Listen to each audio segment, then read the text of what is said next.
Ya, banyak berita yang beredar mengenai Lina Muherji, sang selebgram yang sudah ditetapkan sebagai tersangka. Benarkah jika dia ini tidak ditahan dikarenakan memiliki penyakit tertentu yang kronis? Oke, kita akan melihat berita yang sebenarnya di sini dikutip ya dari kompas.com. Jadi Lina ini dijerat 2 pasal. Lina Muherji tersangka penistaan agama terancam penjara maksimal 5 tahun.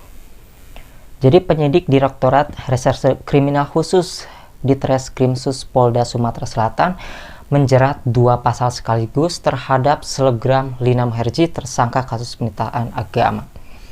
Jadi Diskrimsus Polda Sumatera Selatan Kombes Agung Marlianto Basuki mengatakan tersangka Lina ini dijerat dengan pasal 28 ayat 2 junto pasal 45 ayat 2 Undang-Undang ITE, kemudian ia dikenakan pasal 156 huruf A KUHP.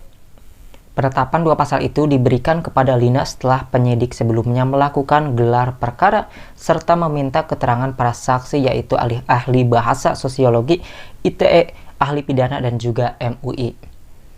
Kita mendapatkan fatwa MUI Sumsel bahwa perbuatan saudari LN dikategorikan penistaan agama.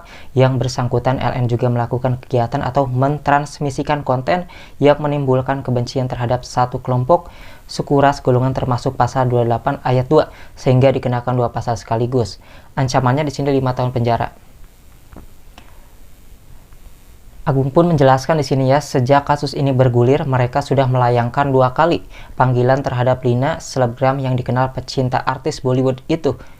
Baru datang pada hari Rabu setelah ditetapkan sebagai tersangka. Saat menjalani pemeriksaan selama 14 jam, penyidik langsung melakukan gelar perkara, namun kondisi kesehatan Lina rupanya menurun karena menderita MAG akut ya. Jadi Lina ini memiliki penyakit MAG kronis sepertinya akut hingga dilarikan ke rumah sakit dan batal untuk ditahan. Sekali lagi yang bersangkutan tidak dilakukan penahanan, tetapi bukan berarti kasus ini berhenti. Jadi kasus ini bukan berarti berhenti. Tersangka menyampaikan permohonan maaf di depan publik juga di sini. Nah, selain itu polisi mempertimbangkan mengeluarkan surat pencekalan terhadap Lina untuk mengantisipasi tersangka melarikan diri ke luar negeri. Apabila nanti diperlukan ada arah ke sana, tentu akan dilakukan pencekalan, ujarnya. Jadi begitu ya berita yang sebenarnya yang dikutip dari kompas.com. Jika Lina Muherji memang sudah ditetapkan sebagai tersangka dengan dijerat 2 pasal dan dirinya dinyatakan bersalah, tetapi belum dilakukan penahanan dikarenakan memiliki penyakit MAG akut, tetapi akan dilakukan pencekalan jika memang memungkinkan, takut si tersangka ini melarikan diri ke luar negeri begitu ya.